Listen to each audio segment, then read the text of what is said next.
Assalamualaikum warahmatullahi wabarakatuh.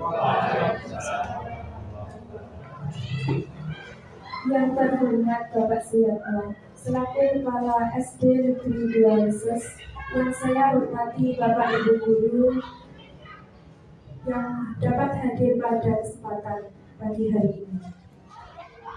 Puji dan syukur kehadirat Allah SWT yang telah melimpahkan rahmat serta hidayahnya sehingga kita dapat berkumpul di tempat ini tanpa kurang satu apapun. Bapak Ibu yang saya hormati, perkenankan saya membacakan susunan acara pada kegiatan pagi hari ini. Yang pertama pembukaan, yang kedua sambutan dari Bapak Kepala Sekolah, yang ketiga penyampaian diseminasi budaya positif oleh Bapak Aris Wahyuwibowo, dan yang keempat adalah sesi tanya jawab, dan yang kelima penutup.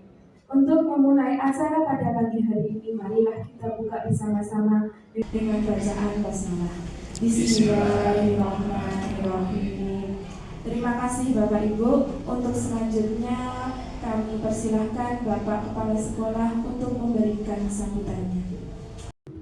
Assalamualaikum warahmatullahi wabarakatuh. Bapak Ibu semuanya yang saya hormati dan saya banggakan, sebelumnya saya menyampaikan apa yang perlu saya sampaikan. Tapi terlebih dahulu marilah kita panjatkan puji dan syukur kepada Tuhan Yang Maha Esa yang pada kesempatan pagi hari ini kita semuanya masih diberi banyak kenikmatan, utamanya nikmat sehat, nikmat sempat, yang ternyata pada kesempatan yang baik ini kita semuanya dalam keadaan sehat walafiat. Sholawat serta salam senantiasa kita aturkan kepada junjungan kita Nabi Agung Muhammad Sallallahu Alaihi Wasallam yang selalu kita nanti syafaat kebaikan besok di akhir zaman. Bapak Ibu semuanya, terima kasih waktu yang diberikan kepada diri saya untuk sebentar menyampaikan sambutan.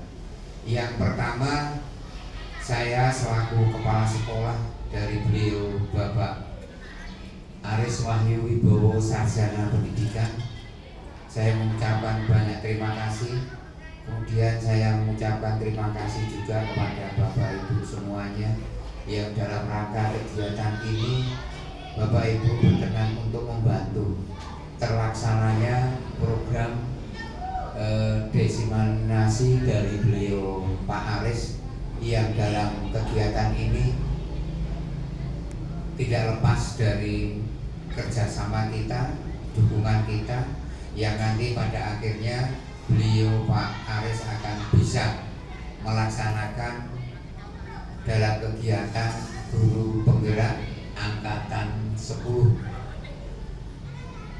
Untuk selanjutnya Bapak Ibu saya sampaikan yang kaitannya dengan kegiatan pagi hari ini, beliau Pak Aris dari SD Negeri 2 Leses ini sekarang menjalani proses kegiatan yang notabene harus dilaksanakan karena ini memang perintah dari dunia pendidikan bahwa guru-guru yang sekarang ada ini diharapkan untuk semuanya nanti akan menjadi guru penggerak.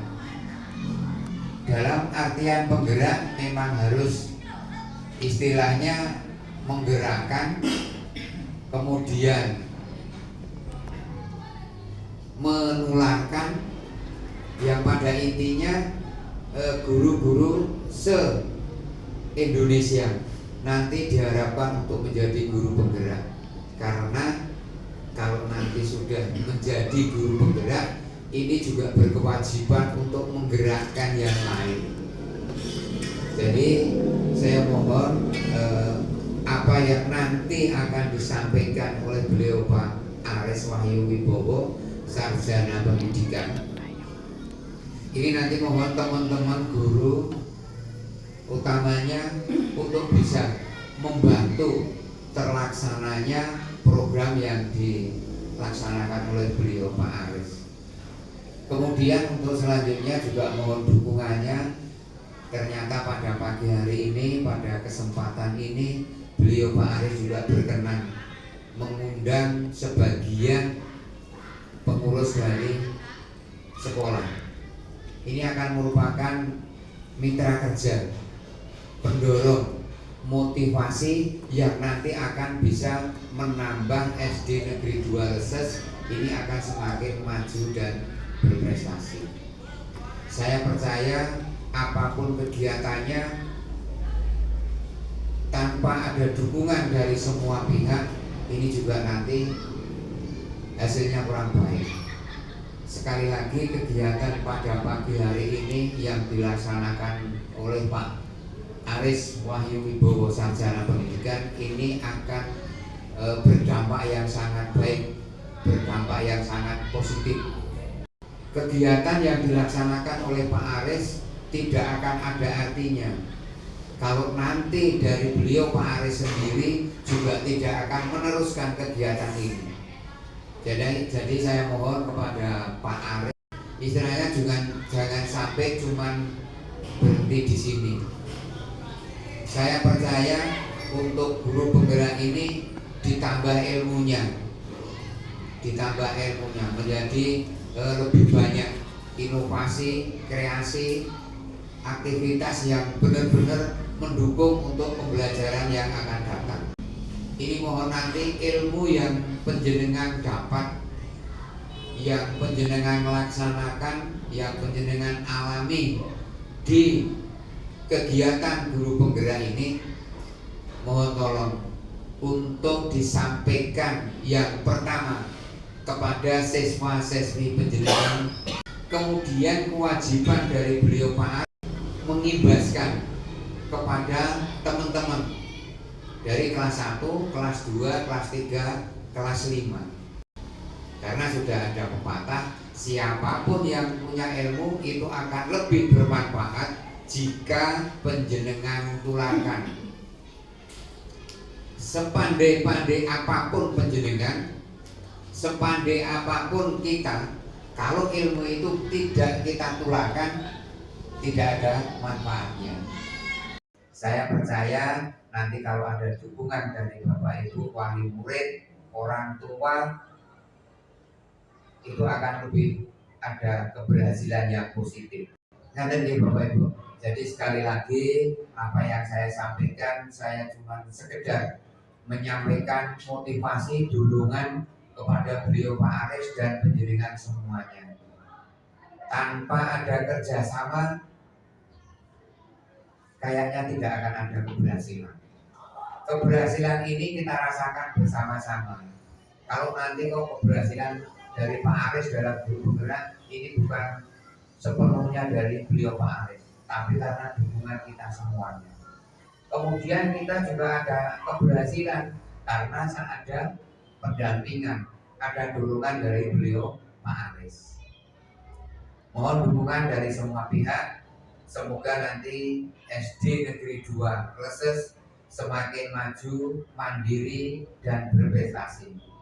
Kemudian saya mohon titip oleh kepada beliau Pak Aris, tolong bawa pendidikan di Manisrego semakin maju.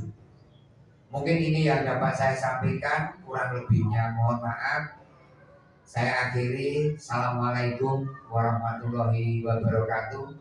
Waktu saya kembalikan kepada beliau Ibu Nia. Baik, terima kasih Bapak Suratno atas sambutannya. Untuk kegiatan yang selanjutnya yakni aksi nyata diseminasi budaya positif dari Bapak Aris Wahyu Wibowo. Karena sebelumnya Bapak Ibu guru hebat, saya ingin yel-yel dulu ya. Coba kita yel-yel dulu yel-yelnya. Nanti kalau saya bilang guru penggerak, kemudian Bapak Ibu jawabnya bergerak, bergerak, menggerakkan. Betul ya? Bergerak, bergerak, menggerakkan. Bergerak, bergerak, menggerakkan. Betul ya? Ya, yang terakhir itu menggerakkan. Baik. Ya.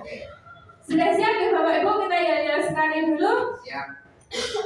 Guru penggerak, bergerak, bergerak, menggerakkan. Baik.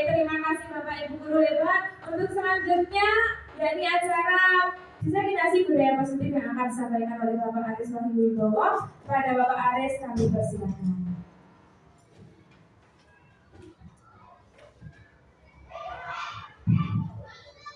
Terima kasih atas waktunya. Bismillahirrahmanirrahim. Assalamualaikum warahmatullahi wabarakatuh. Yang terhormat, beliau Bapak Suyatno Sarjana Pendidikan selaku Kepala SD Negeri 2 Manis Rebo. Yang saya hormati Bapak Ibu guru hebat yang pada pagi hari ini hadir di kegiatan saya diseminasi budaya positif di sekolah. Jadi luar biasa sekali dari Bu Nia selaku pembawa acara sudah diberi motivasi semangat untuk kita semua. Nah, begini Bapak Ibu, jadi yang disampaikan oleh beliau Bapak Suyatno tadi, memang kegiatan hari ini itu adalah diseminasi atau pembebasan. Namun harapan saya dan saya yakin dan percaya ini bukan hanya sekedar saya melakukan pembebasan itu untuk dalam rangka memenuhi tugas saya selaku calon guru penggerak angkatan 10 Kabupaten. Saya yakin kegiatan ini nanti mampu menjadi rule of law, dasar titik awal SD kita, SD Negeri 2 Leses Manis Rebo untuk menuju yang lebih baik lagi.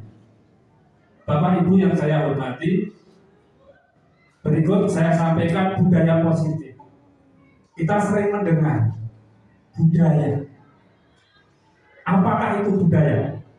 Mungkin Bapak Ibu mampu berekspresi atau menyampaikan pendapatnya, budaya itu apa? Bahkan saat ini sebenarnya kita itu melakukan budaya positif Bapak Ibu. Kita sering mendengar ada budaya lokal, ada budaya Jawa. Nah, kira-kira budaya itu apa itu? Ada Bapak Ibu guru yang mau menyampaikan pendapatnya, kira-kira budaya itu apa? Monggo Bapak Ibu. Oh ya, Pak Bas. Wah, ini ya senang sekali saya. Apa Pak Bas? Kalau saya budaya itu tingkah perilaku yang kita lakukan seperti hari biasa itu yang diturunkan dari turun temurun. Oh iya, luar biasa. Tepuk tangan untuk Pak Bas. Wah, luar biasa. Sekarang mungkin ada yang berpendapat lain. Termasuk proses ini sebenarnya adalah budaya Bapak Ibu. Nanti Bapak Ibu akan tahu, oh ternyata kita itu sebenarnya sudah melakukan itu. Dan nanti mungkin hanya apa yang perlu ditambahkan itu. Betul, apa yang disampaikan Bapak tadi adalah budaya itu bisa didefinisikan sebagai turun-temurun. Ada yang lain? Bapak Ibu? Ya. Budaya itu merupakan nilai-nilai kebajikan atau nilai-nilai baik. Bisa juga didefinisikan sebagai keyakinan atau kebiasaan yang bersifat universal Bapak Ibu. Jadi tadi Pak Bas tadi menyampaikan kebiasaan turun-temurun, itu juga kebudayaan. Nah, budaya positif berarti adalah nilai-nilai baik, nilai-nilai positif yang akan kita laksanakan nanti di sekolah kita. Kenapa ini perlu dikembangkan Bapak Ibu? Ini salah satu kegiatan ini adalah supaya apa? Supaya kita mempunyai persepsi pemahaman yang sama. Kalau kita sudah mempunyai pemahaman yang sama, budaya apa? Nah itu kita bisa melaksanakan. Karena apa? Tanpa pemahaman yang sama, kita nanti akan kesukaan. Maka tadi Pak Kepala Sekolah menyampaikan memang harus butuh kerjasama, kolaborasi. Misalnya saya akan menyampaikan atau menerapkan budaya, tapi ketika Bapak Ibu itu pemahaman dengan saya itu berbeda, nanti akan kerepotan. Nah itu Bapak Ibu kenapa budaya ini perlu disampaikan, ditekankan di awal.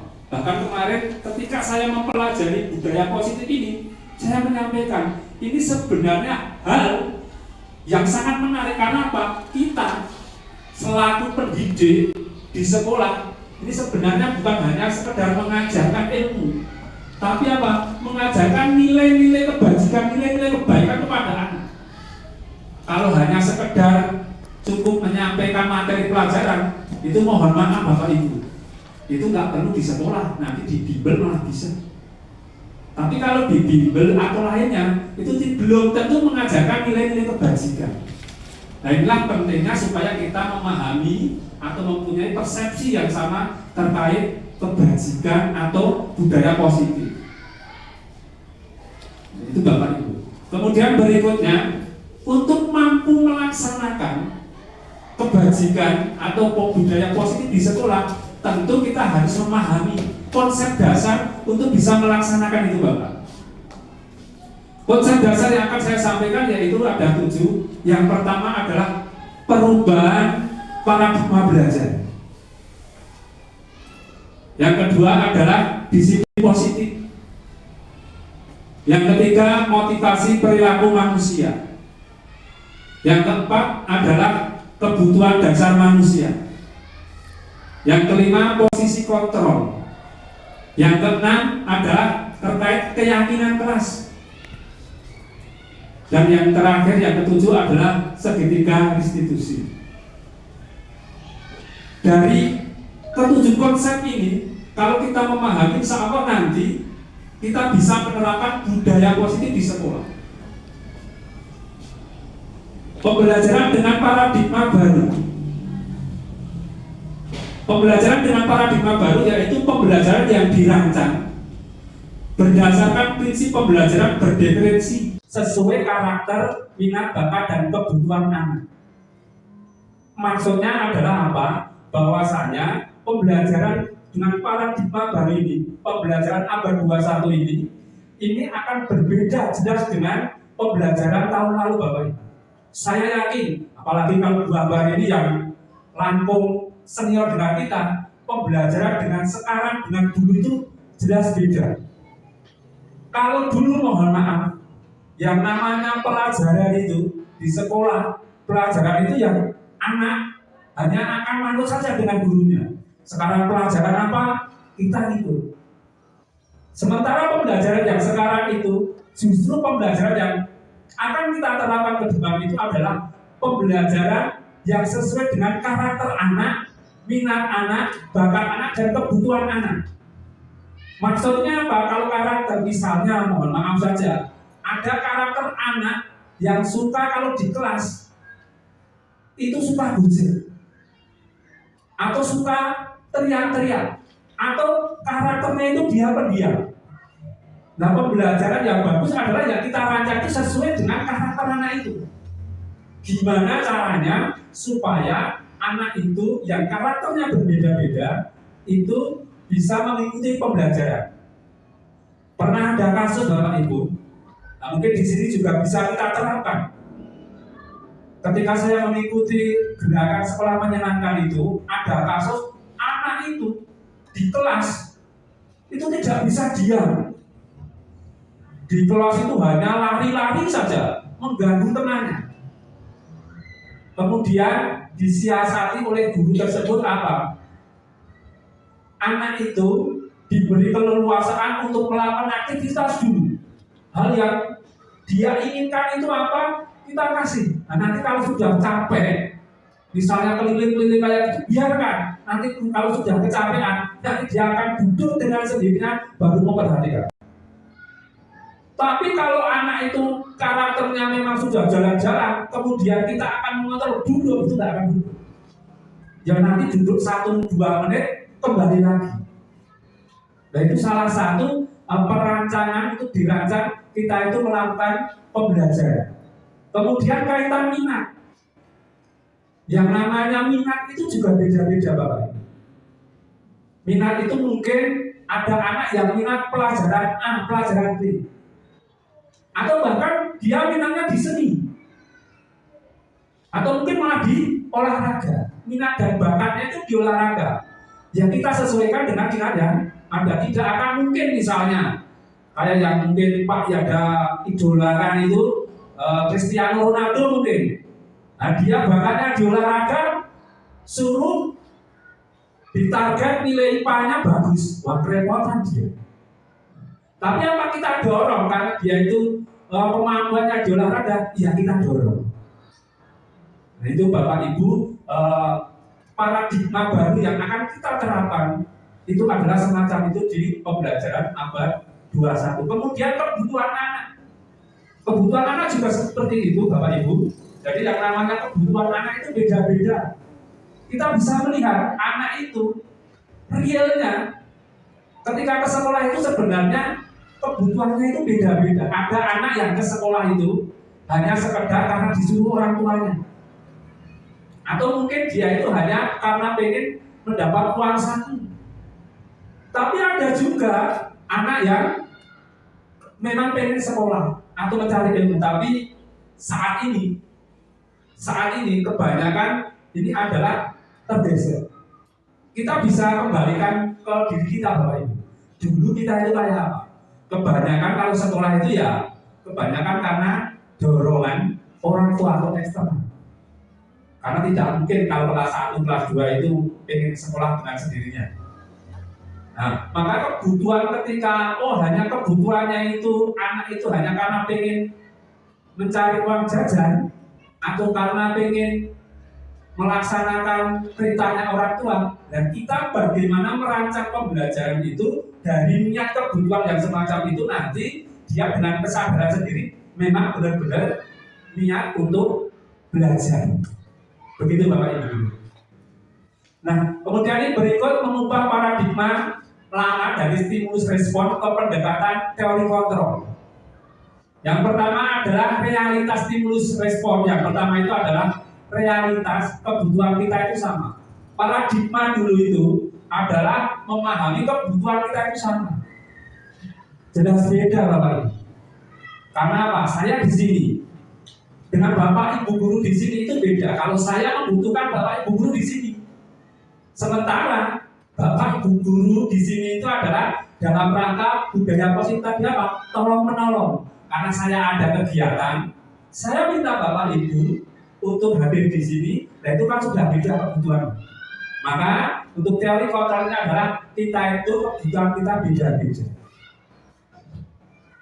Itu paradigma yang perlu kita pahami. Kemudian yang kedua adalah semua orang melihat hal yang sama. Sementara teori kontrol itu menyampaikan bahwa setiap orang memiliki gambaran berbeda. Nah, ini jelas berbeda Bapak Ibu. Jadi kita melihat misalnya gini, Bapak Ibu melihat bunga ini.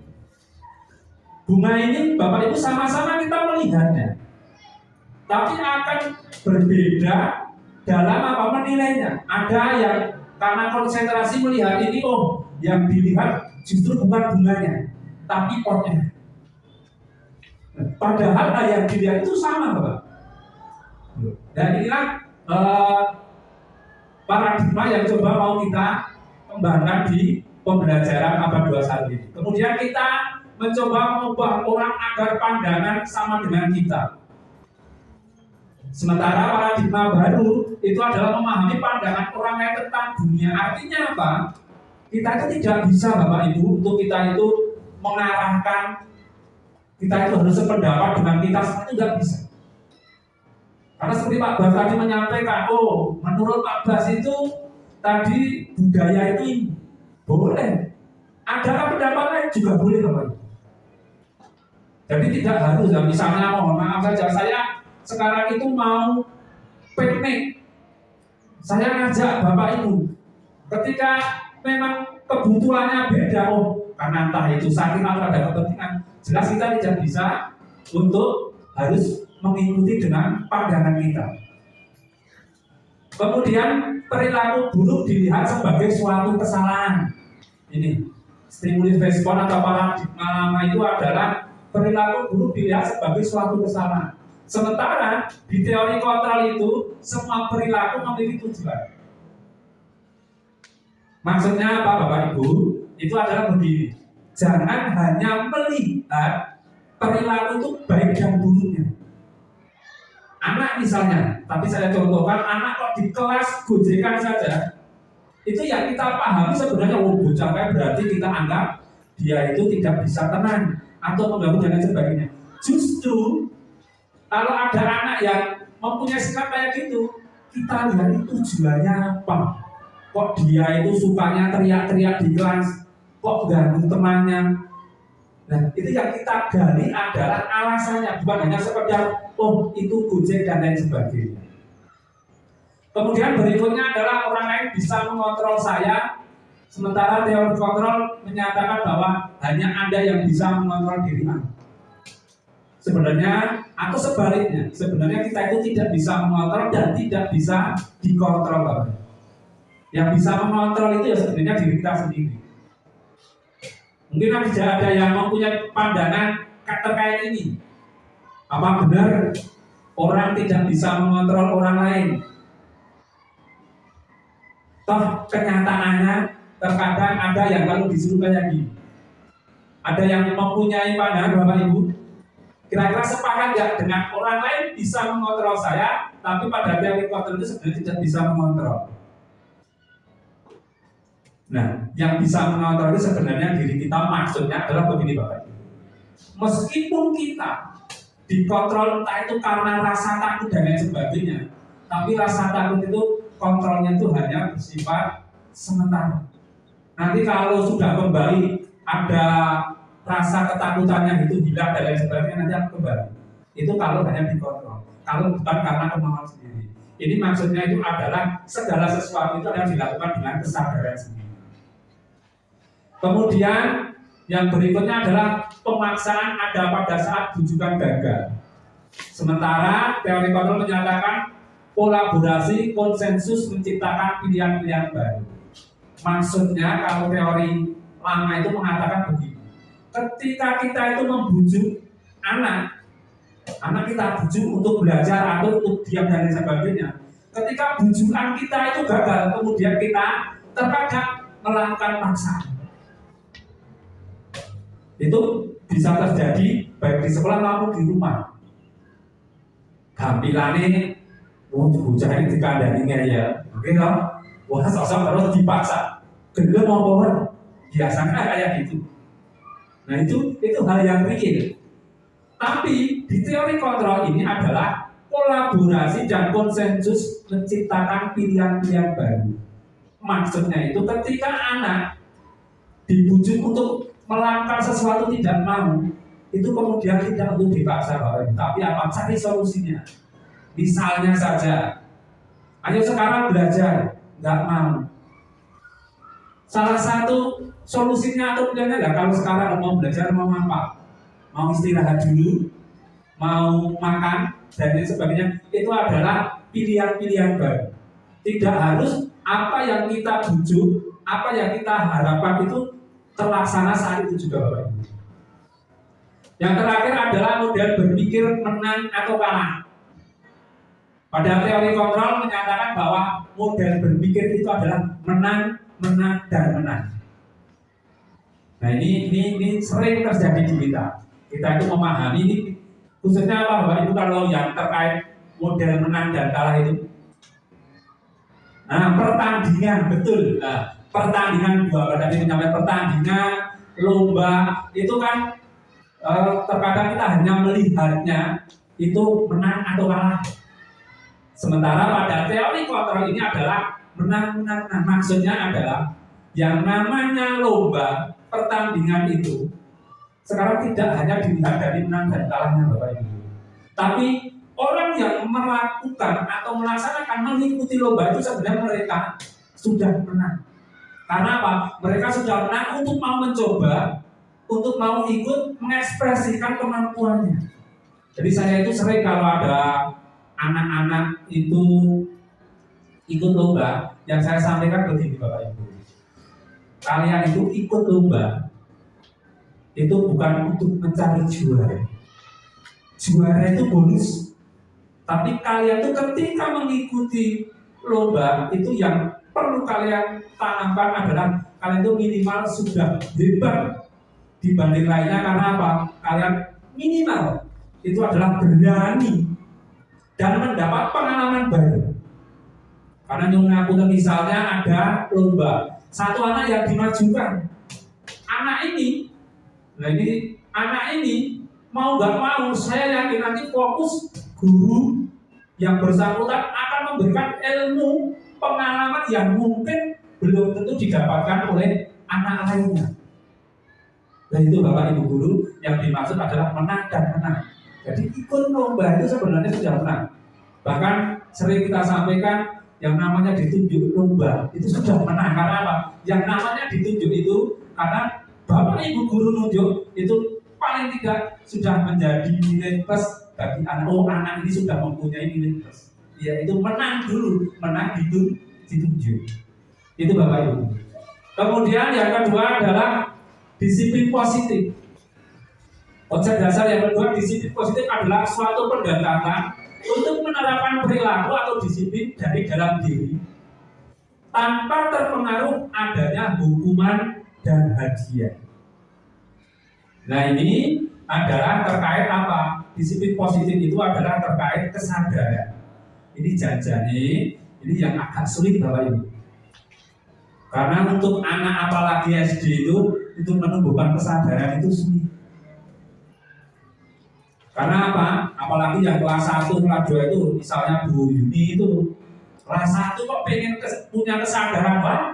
Itu boleh tekan sesok ya? Enggak akan sadar-sadar. Iya pasti itu Pak. Kelas 1 ada yang nunggu kelas 1 sadar itu ya nggak bisa Pak. Ya paling tidak itu kita ada pendekatan. Misalnya ketika menghadapi Mas Haidar misalnya, ya paling tidak pasti ada pendekatan. Nggak mungkin ketika menghadapi Mas Haidar dengan anak yang lain itu pasti ada pendekatan tersendiri. Ya nggak Bu Yuni? Iya pasti ada. Nah, kalau disamakan nggak mungkin. Makanya masuknya yang tadi itu beda karakter, beda kebutuhan, pasti juga beda pendekatan atau cara kita mendekati anak. Nah harapannya nanti adalah tanpa terpengaruh oleh hukuman atau hadiah itu nanti kalau sudah dibiasakan itu anak itu tidak harus melakukan sesuatu hal itu hanya karena hukuman dan hadiah. Kalau hanya karena hukuman itu jangankan kok anak-anak kita saja. Terkadang kalau melakukan sesuatu karena hukuman itu mohon maaf saja kalau sudah tidak terpantau orang yang menghukum ya toh. Kita curi-curi kesempatan, ya.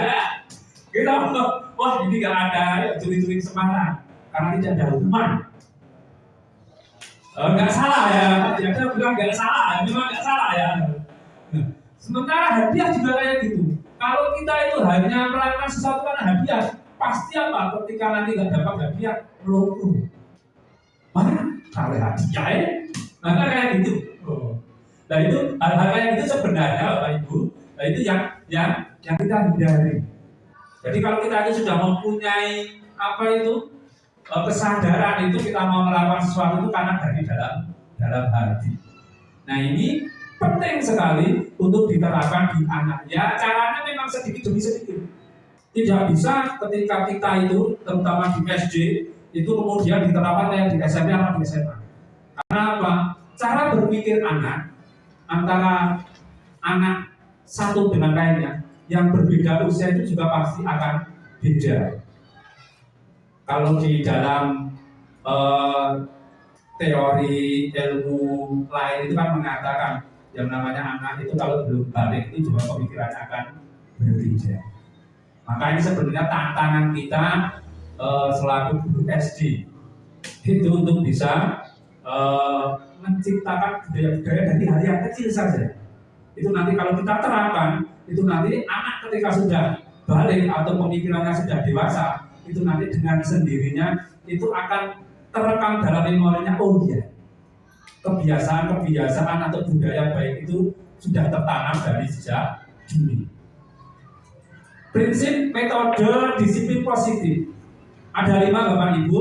Yang pertama adalah tegas dan penuh kasih sayang. Nah ini yang repot. Kita itu terkadang hanya tegasnya saja. Kalau tegas itu nanti justru anak akan takut.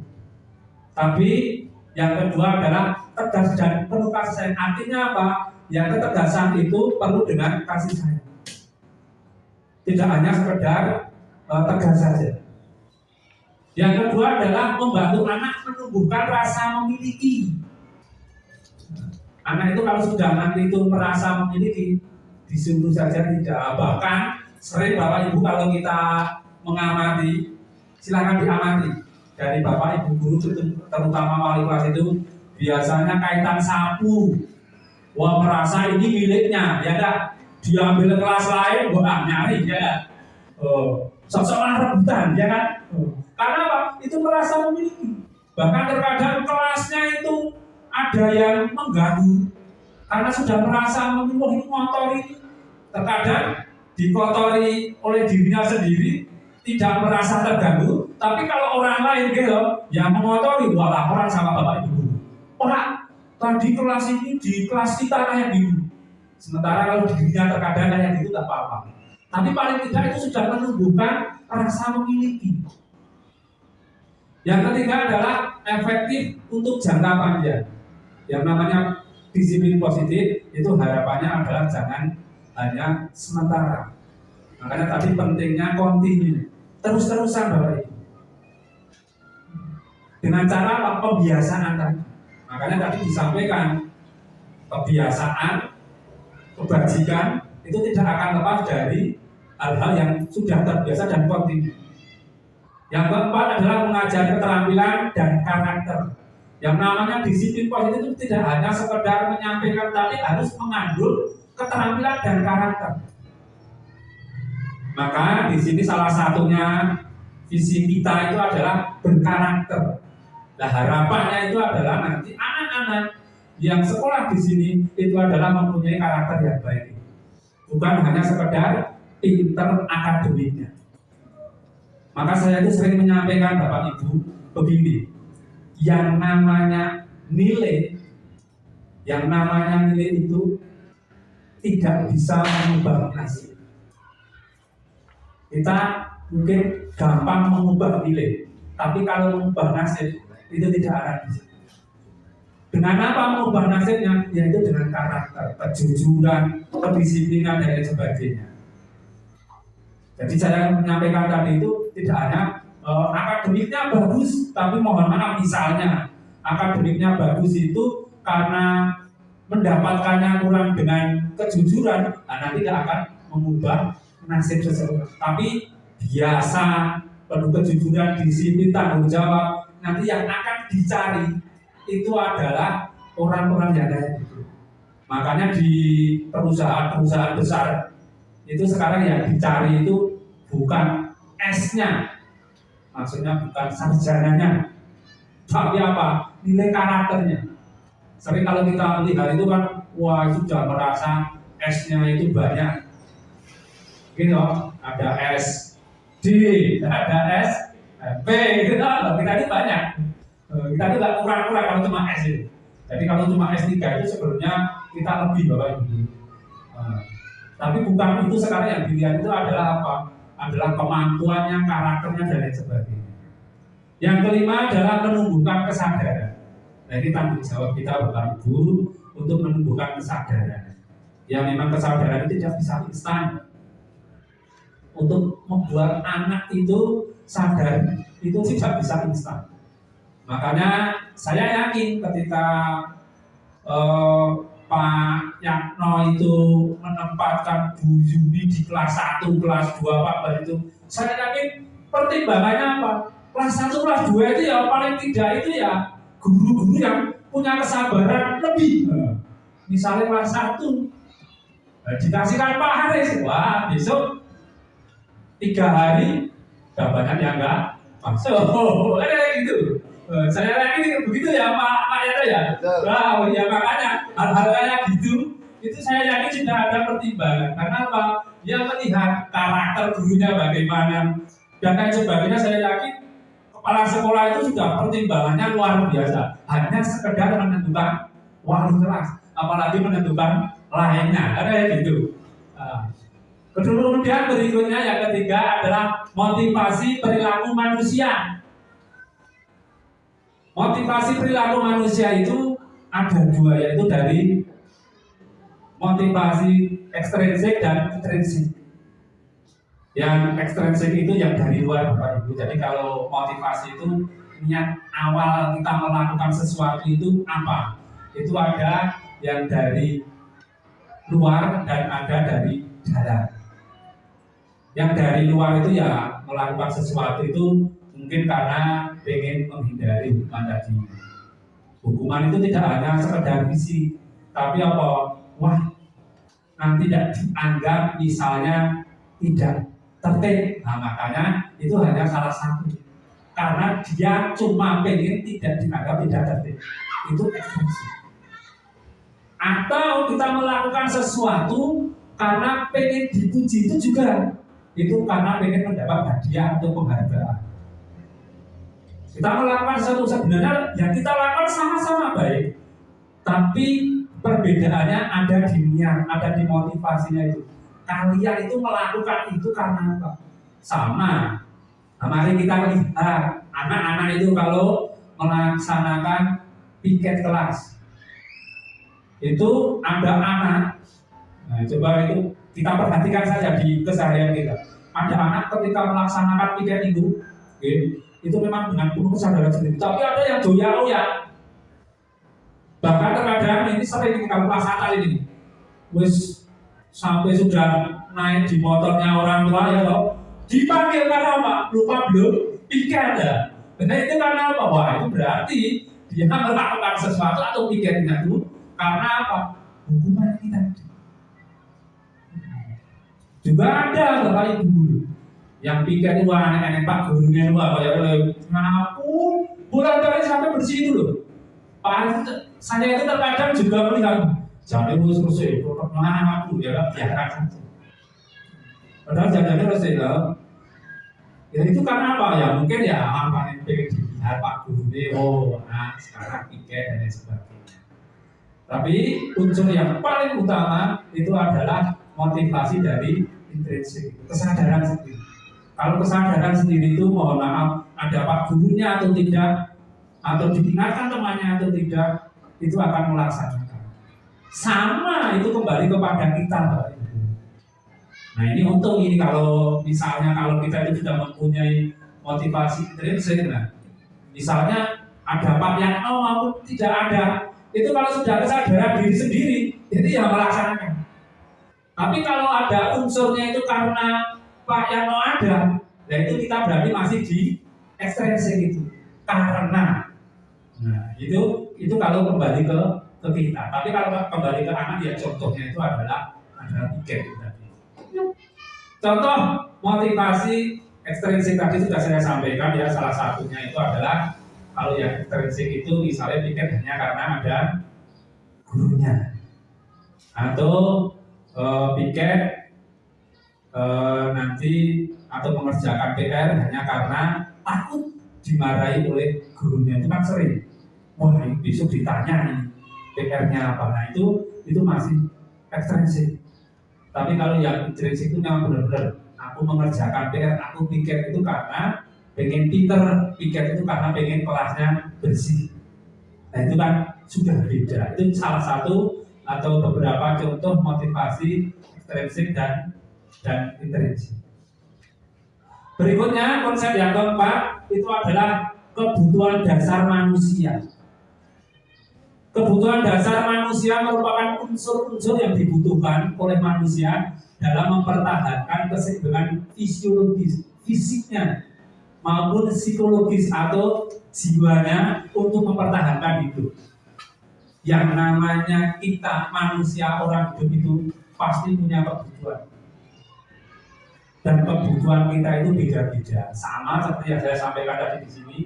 Saya di depan sini mengadakan kegiatan ini dengan Bapak Ibu di sini mengikuti, jelas beda. Saya kebutuhannya adalah mau menyampaikan, jenengan mengikuti. Nah itu kan sudah beda. Nah makanya pasti kebutuhan dasar itu adalah akan berbeda-beda. Nah, kebutuhan itu beda, ada yang bentuknya fisik maupun psikis. 5 kebutuhan dasar manusia ini setiap manusia pasti punya atau mempunyai 5 kebutuhan dasar ini. Meskipun berbeda-beda, tapi tetap sama. Contohnya apa? Kalau beda-beda tetap iya. Contoh yang pertama adalah bertahan hidup. Yang namanya untuk kebutuhan dasar bertahan hidup itu makan, pakaian, tempat tinggal, keamanan. Itu kita butuh. Hanya bedanya mungkin saya dengan Bu Ambar itu makannya beda. Itu kan bedanya di situ, tapi makannya tetap sama. Oke, Bu ya? Nah, itu pasti beda. Pakaian apa lagi? Pakaian kalau ibu-ibu, lah pakai ini apa? Saya juga beda.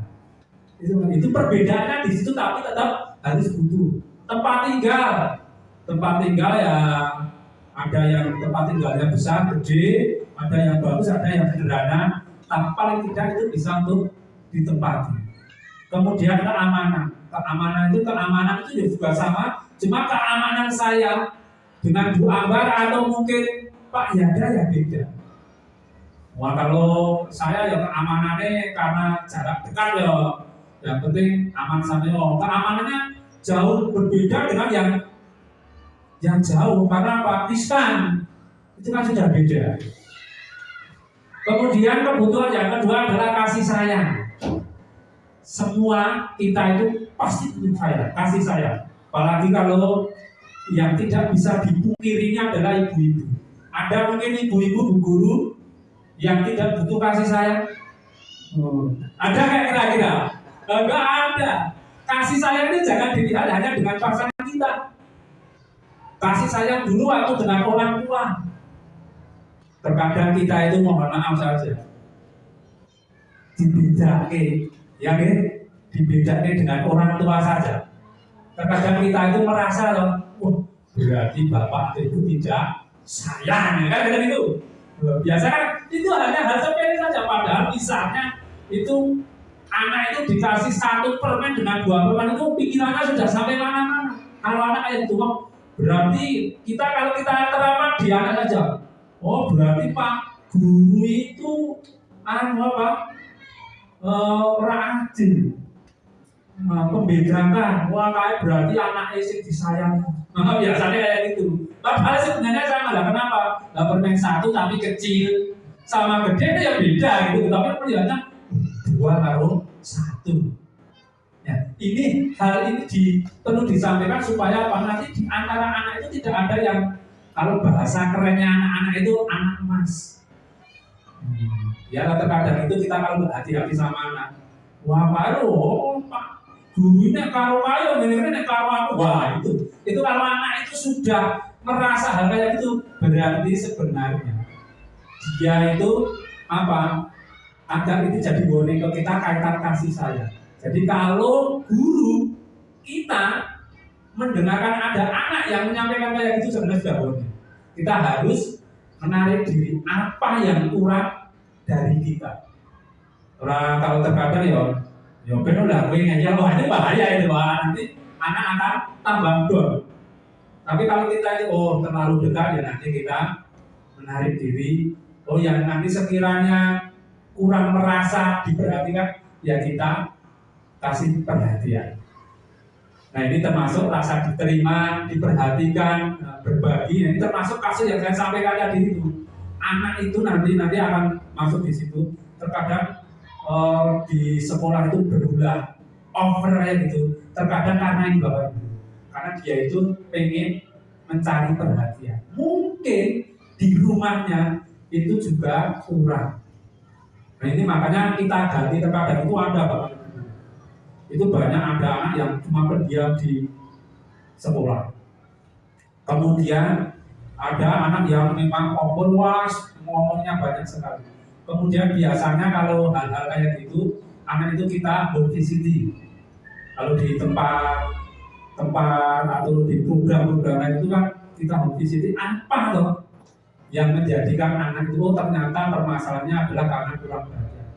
Satu kasus saya pernah, ternyata orang tuanya itu sibuk untuk bekerja. Akhirnya perhatiannya kurang. Kalau perhatiannya kurang ya nanti bisa anak itu kalau yang karakternya itu agak positif itu nanti ya overacting. Tapi kalau yang anaknya itu kurang begitu percaya diri nanti akan menjadi anak yang pendiam. Nah itu memang harus atau dibutuhkan kolaborasi kerjasama dengan orang tua. Termasuk berbagi itu juga hati-hati.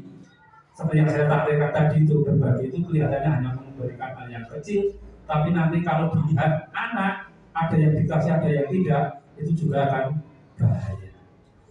Yang ketiga adalah penguasaan. Penguasaan itu tidak bisa berkuasa, tapi apa, harga diri termasuk penguasaan.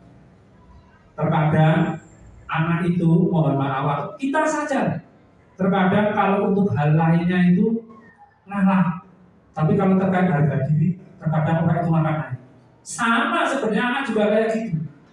Contoh ya, contoh sering kalau anak itu kalau ya katakanlah kalau hanya sama teman bercanda kaitan namanya anak gak apa-apa, tapi kalau sudah menyebut nama orang tua, wah ini ya dong, wah pakai nama orang padahal itu menyebut sama, itu nanti wah ini dikira ada saudara yang harga.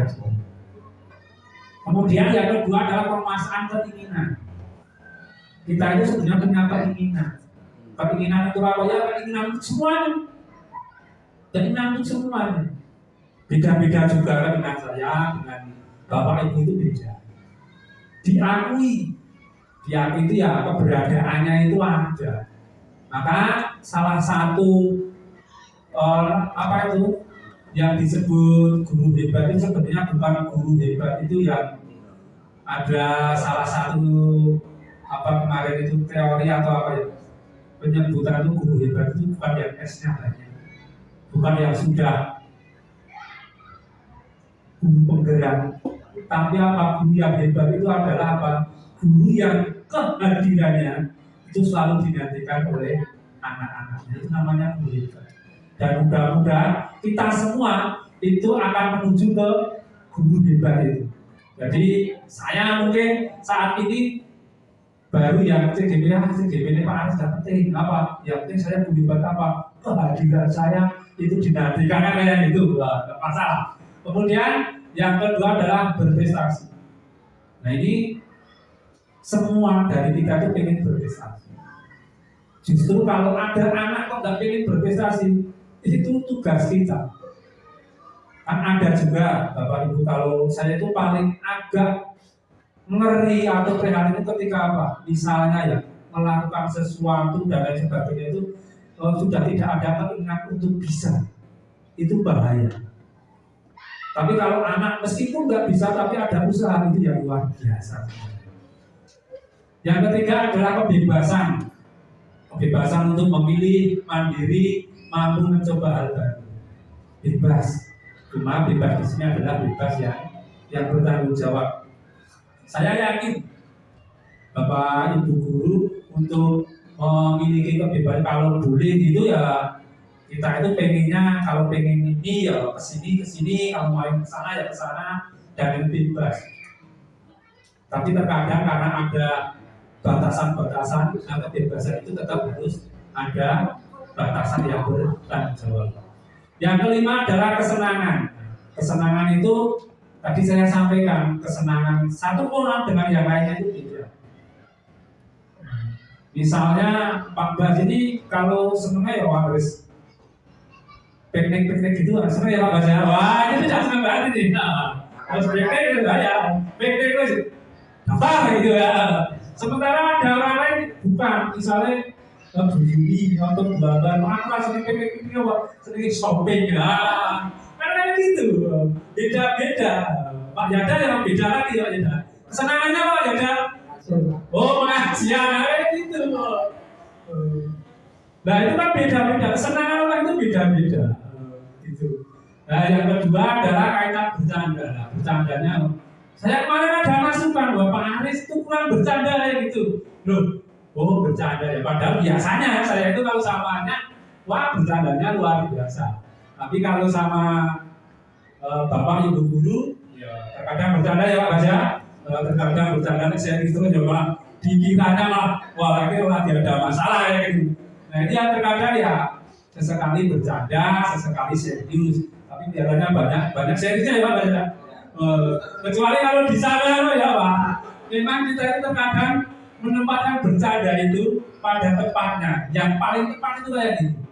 Jadi bercanda itu boleh, itu bahkan salah satu teori mengatakan bercanda itu salah satunya itu adalah untuk kesehatan juga, menjaga awet muda. Nah ini ya, Wah itu ketika menjaga awet muda itu terus wah langsung kayak gitu.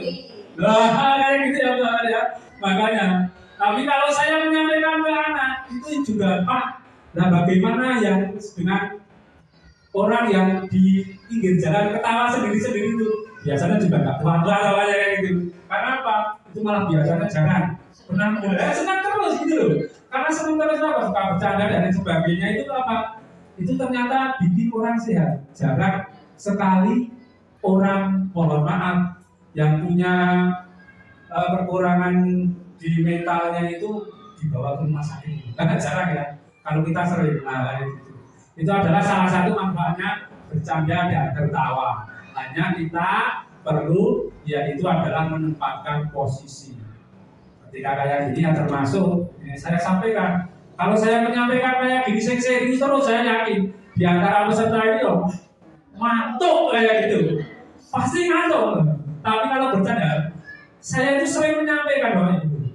Terutama kalau di forum-forum lah. Ini repotnya kalau terkadang forum yang berbeda. Nah itu begini, lah disampaikan serius itu mantuk, orang disampaikan dengan secara bercanda, itu terkadang yang masuk di memorinya itu bukan intinya, tapi apa? Bercandanya, biasanya kan kayak gitu. Itu terkadang juga makanya salah satunya itu pokoknya kalau posisi senang itu biasanya gampang masuk, tapi kalau posisi tidak senang sudah tertekan itu Mbak, mau mendengarkan saja kelihatannya sulit. Maka saya menyampaikan tadi di sini, ini termasuk bapak ibu guru di sini, bapak ibu guru. Karena apa? Biasanya menyampaikan, sekarang mendengarkan itu jauh luar biasa hebat. Saya itu dulu pernah punya nasihat. Angel wong itu, ketika kita mau bicara di hadapan umum itu tidak sembarang orang berani dan bisa. Setelah saya berani di depan, saya kembali lagi. Sebenarnya bukan cuma itu, tapi apa? Orang yang mendengarkan apa yang disampaikan orang lain, kita itu sudah tahu dan mau mendengarkan itu jauh lebih luar biasa. Karena terkadang benar, Pak Aris menyampaikan apa harus ngerti. Karena yang itu yang sulit itu. Penting kayak dan lain sebagainya. Aku wis ngerti, penting dan lain sebagainya. Aku mau kaya iso dan lain sebagainya itu hal-hal yang sebenarnya itu sekali lagi kembali ke kesadaran itu. Kemudian berikutnya adalah posisi kontrol guru. Nah ini adalah terkait posisi kontrol kita seorang guru. Jadi sesuai dengan tugas pokoknya hampir tiap hari kita selaku guru itu kan berinteraksi dengan banyak anak. Berbagai perilaku karakter yang berbeda-beda dibutuhkan kehati-hatian dalam menentukan peran atau mengontrol anak kita. Itu jelas itu beda-beda. Jangankan kok anaknya orang banyak ya. Wong satu keluarga saja punya 2-3 anak, itu karakternya sudah beda-beda. Maka di sini itu sebenarnya kita itu adalah mampu memposisikan kontrol kita harus bagaimana. Nah itu karena kita itu memang interaksinya beda anak, termasuk orang tua juga kayak gitu. Bukan cuma kalau kita itu bicara di sekolah, kita itu harus bisa menjaga interaksi dengan anak termasuk dengan orang tuanya. Dengan anak mungkin kita itu sudah enjoy, tapi dengan orang tua terkadang tidak. Nah, akhirnya kalau sudah terjadi kayak gitu, ya nanti komunikasinya sulit. Nah, makanya kalau bisa itu sebisa mungkin itu adalah interaksi anak dengan orang tua itu kita bangun, khususnya di SD negeri kita. Nah itu. Nah di sini posisi kontrol ini ya, ini saya memang pengen mencoba karena interaksinya itu adalah banyak. Ini biasanya ini adalah yang guru senior ini yang paling banyak ilmu pengalamannya. Nah, kira-kira ini saya mau minta tolong Bu Ambar yang senior ini. Bu Ambar, dari karakter anak yang berbeda-beda ini, itu menurut Bu Ambar itu yang paling berkesan. Menurut Bu Ambar selama ini, karena berapa tahun Bu Ambar Ngajar 34 tahun. 34 tahun. Wah, saya yakin kan 34 tahun itu kalau dikalikan jumlah anak itu kan yang dihadapi buah-buah itu terus dihitung pakai kalkulator Pak ya ada. Udah banyak sekali yang dihadapi. Nah, dari sekian banyak itu Bu Ambar, saya pengen mendengar pengalaman Bu Ambar, kira-kira karakter yang paling berkesan itu apa, terus respon Bu Ambar seperti apa terhadap anak itu. Coba Bu Ambar ya, coba. Ini kan pengalaman, berbagi pengalaman ya Bapak Ibu. Coba Bu. Ya, karakter anak itu macam-macam Pak Aris. Ya, ada yang pendiam, ada yang suka bercanda, ada juga yang sering berkata-kata yang tidak baik. Kebanyakan anak-anak SD ini masih karena mungkin di rumah juga kegiatan lingkungannya ini akan berpengaruh. Nah, jadi anak-anak ini menurut saya yang sering dilakukan celalehan, apa itu bahasa Indonesia celalehan itu ya? Ya, celalehan. Ya, itu yang sering terjadi. Nah, kebanyakan celalehan, berkata-kata yang tidak baik. Ini yang sering dilakukan khususnya di anak-anak SD yang saya hadapi pada anak-anak yang kelas atas. Nah, dulu pernah Pak Aris, ini banyak anak-anak itu dulu sering ngumpas pada temannya. Nah ini yang saya sangat mengesan sekali. Anak-anak ini kurang tak jadul nek aku ora dijajaki. Mungkin karena kondisi orang tuanya yang tidak bisa memberi uang saku yang cukup, jadi penginan di sekolah anaknya sering dikumpas. Itu banyak di SD ini terjadi seperti itu. Kira-kira itu Pak Aris, terima kasih. Terima kasih Bu Ambar. Nah ini dari pengalaman Bu Ambar ini menjadi PR kita bersama Bapak Ibu. Nah harapan saya dan saya yakin ini juga menjadi harapan Pak Yatmo selaku kepala sekolah dari apa yang disampaikan ini setelah kegiatan ini menjadi fokus kita supaya apa yang dirasakan Bu Ambar ini kalau kita sudah punya pandangan yang sama, oh ternyata kayak ini yang kita hadapi. Ini kalau nggak ada forum ini kan kita nggak tahu. Ya kita lihatnya hanya fine-fine saja dan lain sebagainya. Tapi ketika ini sudah disampaikan, ini kan sifatnya juga sharing. Ini oh kita tahu persepsi pemahaman kita sama. Nanti makanya ketika ada hal atau anak yang sudah mengarah ke situ, kita sudah bisa bersikap. Salah satunya adalah dengan memposisikan kita menjadi posisi kontrol guru yang baik. Nah itu harapannya kayak gitu. Posisi kontrol guru, 5 posisi kontrol guru yang pertama adalah pembuku, yang kedua adalah pembuat merasa bersalah, yang ketiga adalah sebagai teman, yang keempat pemantau, dan yang kelima manajer. Untuk yang posisi pertama yaitu penghukum, biasanya seorang guru atau penghukum biasa menggunakan hukuman fisik maupun verbal, baik kata, ancaman, menghadif maupun suara tinggi. Jadi yang namanya fisik atau hukuman itu tidak hanya fisik saja, termasuk mohon maaf itu kita menghadif, membentak, itu sebenarnya sudah termasuk hukuman. Nah ini menurut dari Dr. William Brazier itu nanti kita akan tahu hal yang mana yang bisa kita lakukan dan yang kita hindari. Nah dampaknya ternyata ketika kalau kita itu sering menerapkan hukuman kepada anak, dampaknya semacam ini Bapak Ibu. Anak itu akan menjadi pendendam, kemudian memberontak, menyalahkan orang lain. Nah ini kalau mohon maaf kalau di kelas kita siapa yang tadi yang rame, biasanya kalau itu lupa mencari kesalahan orang lain. Nah ternyata kita perlu evaluasi Bapak Ibu. Apakah posisi kontrol kita itu memang yang selama ini tidak sesuai? Nah ini kita evaluasi. Berarti kalau ada anak yang memberontak menyalahkan orang lain, itu kita evaluasi. Kemudian yang kedua adalah membuat rasa bersalah. Pada posisi ini biasanya guru atau orang tua akan bersuara lebih lembut. Kelihatannya lembut, tapi lembutnya itu membuat rasa bersalah akan gunakan keheningan yang membuat orang lain merasa tidak nyaman. Ketoknya lembut. Ini tidak membuat orang tidak atau murid kita tidak nyaman, merasa bersalah atau rendah. Dan nanti dampaknya ketika kita sering melakukan kayak gitu adalah anak suka berbohong, menyangkal atau menyembunyikan. Nah ini yang dampak negatifnya ketika kita sering melakukan atau pada posisi kontrol membuat rasa bersalah. Karena apa? Ya mau tidak mau nanti supaya tidak merasa bersalah, dia akan berbohong, menyangkal saya tidak apa, padahal sebenarnya iya, atau menyembunyikan tidak tahu Pak dan lain sebagainya. Berikutnya adalah teman. Nah nanti di sini adalah guru itu.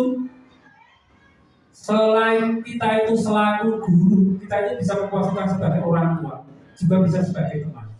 Terkadang ini beruntunglah kalau guru kita itu yang terkadang malah begitu perhatian. Berarti kalau anak itu yang curhat ke kita, ngobrol ke kita apa adanya, berarti karena anak itu sudah merasa itu. Barangkali ada yang bapak ibu yang sering muridnya curhat. Terkadang saya itu kalau mendengarkan curhat sih dengan orang tuanya aja disampaikan. Saya tidak boleh gitu. Wah anak itu kan polos sekali. Kalau cerita dari A sampai Z itu keluar semua. Jadi hati-hati deh kita kayak gitu. Ternyata diceritain kabel. Ya saya kayak gitu. Ya, nah, itu satu sisi kita memang harus memposisikan diri sebagai teman, tapi sisi lain kita juga harus memang punya batasan itu. Karena apa? Dampaknya itu nanti apa? Justru anak nanti akan merasa ada ketergantungan. Popol lalu disampaikan sama Pak Gas misalnya, wah kemarin Bapak rejek motor Pak, wah disampaikan ya. Semua disampaikan apa merasa itu. Kalau rejek berapa kok ya Pak? Ini pas utang itu repot ya. Disampaikan juga, wah repot ini. Ya. Kemudian yang keempat itu adalah pemantau. Nah ini pemantau ini berarti mengawasi. Pada saat kita mengawasi, kita bertanggung jawab atas perilaku orang-orang yang kita awasi. Posisi pemantau berdasarkan pada peraturan-peraturan dan konsekuensinya. Pemantau itu ya tampilannya itu ya, wah itu beberapa hari ini kamu kok datangnya terlambat. Kenapa Mas? Nah itu dipantau beberapa hari. Saya sering melihat kok kalau dijemput sama bapak baru tadi sama ibu misalnya, itu sebenarnya dipantau. Kita itu pada posisi memantau. Termasuk bapak ibu guru di sini terkadang mantau. Oh ini sudah yang sukanya menjemputnya paling akhir siapa. Nah ini juga boleh jemput kerisikan juga itu juga dipantau sebenarnya. Bapak ibu guru itu semuanya lima tidak kan? Saya yakin itu mulai berarti ini hati-hati bagi bapak ibu orang tua wali ya. Wah ternyata gurunya mantau ini ya. Wah itu kan memang hal-hal yang biasa tapi ya sekedar mantau kan juga apa-apa itu loh. Kayak gitu ya. Nanti kalau pemantau ini nanti adalah menyesuaikan, dampaknya adalah menyesuaikan ketika sedang diawasi saja. Artinya kalau tidak diawasi, tidak dipantau nanti anak nanti juga wah ini Pak Guru ya, ini Pak Guru ya, aman. Nah, kayak gitu. Nah itu yang hati-hati. Dari 1, 2, 3, 4 tadi sebenarnya yang paling ideal itu adalah ini Bapak Ibu, manajer. 1, 2, 3, 4 tadi itu adalah mempunyai dampak yang satu sisi ada plus minusnya. Tapi kalau yang posisi 5 ini adalah manajer. Posisi seorang manajer adalah sikap guru ketika melihat murid melakukan kesalahan tidak langsung menghukum atau menasihati, akan tetapi diawali dengan sikap memahami tindakan guru. Nah ini hati-hatinya Bapak Ibu kalau melihat anak melakukan kesalahan itu jangan langsung kita itu berekspresi berlebihan. Harapannya itu adalah itu. Karena apa? Ketika anak melakukan kesalahan, misalnya ya, lagi berantem sama temannya misalnya ya, kita langsung marah-marah. Kalian ngapain? Berantem itu nanti apa yang kita sampaikan karena itu tidak masuk. Karena apa? Pikiran mereka itu adalah apa? Belum stabil. karena ini sepele nesu dan lain sebagainya. Makanya cara yang paling bagus itu adalah ketika stabil, anak pada posisi tenang, itu baru kita memasukkan hal-hal yang tidak baik. Nah itu adalah salah satu untuk bisa menerapkan kita selaku manajer.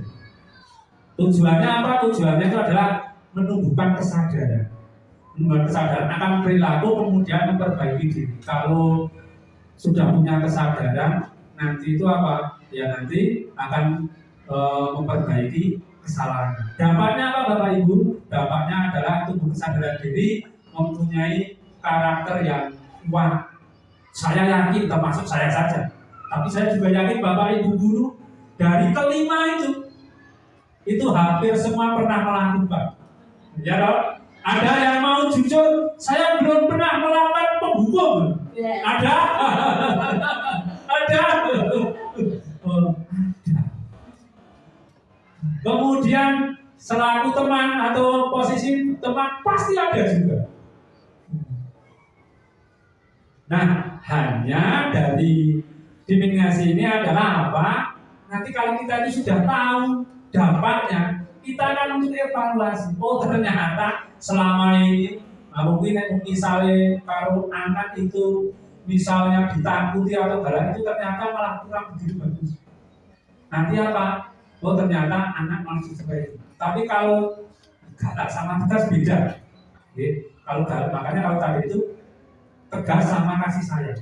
Kalau galak itu sebenarnya ungkapan kata galak itu dihindari Bapak Ibu. Karena galak itu sebenarnya untuk hewan atau binatang. Kalau kita itu enggak. Tapi ya saya itu sering tanya sama anak. Kalian itu disuruh orang tuanya dikandani saja, terkadang ada mau disengeni Pak. Sengeni apa? Kon makan. Lah kon makan itu orang sengeni. Itu sebenarnya apa? Pemahaman anak itu saja yang mungkin beda. Sengeni apa? Kon makan. Ada kon makan itu bukan disengeni saya itu. Apa? Namun disuruh makan untuk kalian sendiri. Mandi juga kayak gitu. Belajar juga kayak gitu. Tapi anak itu kan persepsinya, wah aku disengeni. Kalau anak itu sudah memahami kabeh disengeni, semua itu merasa bangga dan lain sebagainya. Itu sebenarnya adalah bagaimana cara kita menyampaikan ke anak. Contoh kasus Bapak Ibu, kasus satu. Aku pernah membaca buku nama. Aku mesti menyanyi lagu di depan kelas. Nah, itu tadi karena apa kasusnya tadi apa? Nah, kira-kira itu kemudian dihukum sama gurunya kayak gitu untuk bernyanyi itu kira-kira guru itu menempatkan posisi kontrol sebagai apa itu Bapak Ibu? Penghukum. Nah, penghukum. Bu Juni kelihatannya kok bisa menyampaikan kenapa Pak itu penghukum? Sering. Apa ya? Kalau dikatakan nama ya. Oh, sering. Ya, Bu Juni. Disuruh nyanyi itu tadi Pak. Iya. Untuk menyanyi. Oh, alasannya kok hanya suruh nyanyi kok menghukum? Iya kan dihukum untuk menyanyi. Oh, dihukum untuk menyanyi ya. Bukan karena itu Pak ya, bukan karena ya. Terima kasih Bu ini ya, betul. Itu penghukum satu yang membedakan penghukum itu sebenarnya adalah lebih karena itu apa yang dilakukan itu tidak sejalan atau berbeda dengan yang dihukum atau yang disuruh akibatnya itu. Nah makanya ini wong tadi awalnya cuma gambar kok suruh menyanyi itu kan tidak ada korelasinya. Nah itu disebut penghukum ya. Terima kasih Bu Juni. Kemudian berikutnya ini kasus berikutnya. Aku pernah berantem. Guru bilang aku tidak kasihan padanya. Dia capek mengajari aku. Yang ini apa Pak Yada tadi? Iya, membuat merasa bersalah. Salah satunya apa Pak Yada yang kelihatan sekali kok membuat merasa bersalah? Oh ya, betul ya. Wah, ya itu adalah salah satu contoh terkait itu. Kemudian kasus yang ketiga yaitu Aku pernah tidak mengerjakan PR. Bu guru bilang tidak apa-apa. Aku dimaafin. Nah, kalau ini saya yakin kasus 3 ini, saya yakin dari kita semua pernah, bahkan sering menghadapi apa? Kasus 3 ini apa? Tidak mengerjakan PR, ya kan? Nah, itu tadi kasus 3 itu kelihatannya posisi kontrol apa nih Bapak Ibu? Sebagai teman ya, karena apa? Dia atau guru tersebut tadi ya pokoknya ya nggak apa-apa dan sebagainya. Tapi saya yakin ada di antara kita yang pernah atau yang tidak pernah menjumpai anaknya tidak mengerjakan PR itu. Saya yakin pengalaman sekali ya ini ya. Dan pengalamannya itu terkadang apa posisi kontrolnya juga beda-beda biasanya. Jika Dani dari kemarin kok bisa terus saya pertamanya biasanya sabar, ya nah, itu dampaknya nanti kayak gitu. Maka saya sampaikan ya, salah satu kompetensi guru itu salah satunya adalah sabar, apalagi di SD. Luar biasa. Nah, yang keempat itu adalah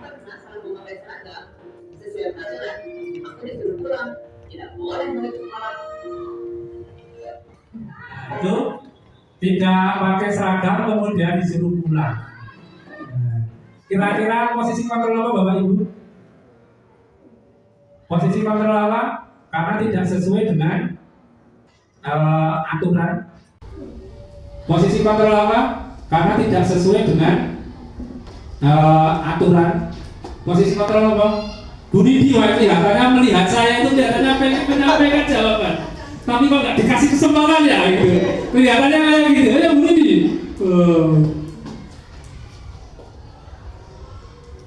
Kalau tidak salah itu posisi kontrolnya penghukum ya Pak? Oh, penghukum. Ya, itu lebih ya, terima kasih Bu Nindi. Itu lebih ke menurut dari William Beser tadi adalah salah satunya itu adalah pemantau. Karena pemantau itu Bapak Ibu guru itu adalah nanti dikaitkan dengan aturan. Kelihatannya kan memang oh iya langsung disuruh pulang gitu. Nah, nanti alasannya apa? Nanti akan kita lihat di setelah ini Bapak Ibu. Yang kelima, yang terakhir, kasus yang kelima. Kemudian aku ditemukan dengan guru tersebut untuk berdiskusi akan dampak dari perbuatanku. Aku mengerti kesalahanku dan aku akan perbaiki. Nah, ini ada anak yang mengejek gurunya, kemudian disuruh menghadap. Nah, ini kira-kira apa Bapak Ibu guru? Ya, manajer, karena apa? Meskipun diejek, ya, meskipun diejek lah, makanya tadi saya menyampaikan kesabarannya kayak gitu. Diejek saja masih sabar, bawa ke sini aja. Hati sabar Bu. Misalnya nggak sabar ya Bu ya, wah ada ayam ini loh. Kalau nggak sabar ya, makanya saya menyampaikan guru itu sabarnya lebih gitu aja. Karena menghadapi banyak anak, orang itu terkadang melihatnya begini, oh kalau anak orang sabar, kalau menghadapi banyak itu beda saya yakin beda. Makanya luar biasa itu yaitu guru SD. Kalau guru SMP itu gambar SMP atau SMA itu gambarannya begini, disuruh ngalor sudah ngalor kok. Tapi kalau anak suruh ngalor mah gitu, makanya gitu. Jadi kesabarannya memang luar biasa. Nah, kalau nggak percaya tanya sama Bu Yuni kalau Mas Haidar itu ya. Wah, kalau ngalor itu mah mundur ya Bu ya. Wah, gitu. Nah, akan kita lihat tadi. Bagaimanakah yang ada di setiap kasus? Yuk kita lihat. Pada menit 1, kita melihat bagaimana dari kita membawa buku gambar dan disuruh bernyanyi. Ini merupakan bentuk hukuman. Tidak adanya relasi antara sanksi dan kesalahannya. Hanya membuat murid menjadi takut dan malu. Apalagi jika terjadi di jenjang tahun, maka murid akan menjadi trauma untuk kembali ke sekolah. Posisi dalam kasus ini adalah penghukum. Pada murid 2, guru meminta simpati dari murid. Dia meminta murid untuk mengasihaninya. Posisi ini adalah pembuat rasa bersalah. Murid menjadi lemah, tidak percaya diri, dan mempunyai krisis identitas. Pada murid ketiga, saat murid tidak mengerjakan PR, gurunya memaafkan dan membiarkannya. Apakah muridnya belajar akan kesalahannya? Tidak. Posisi kontrol ini adalah teman. Murid akan menjadi nyaman dan menjadi ketergantungan akan dukungan dari kita. Pada murid keempat, guru menerapkan sanksi sesuai aturan sekolah. Murid salah memakai seragam, peraturannya adalah pulang, sehingga murid tidak sekolah di hari itu. Posisi ini adalah posisi pemantau. Murid melakukan konsekuensi sesuai peraturan. Pada murid kelima, posisi guru adalah manajer. Karena murid memberikan ruang diskusi, diajak untuk mengenali kesalahannya, dan dia belajar dari kesalahannya agar tidak diulang kembali.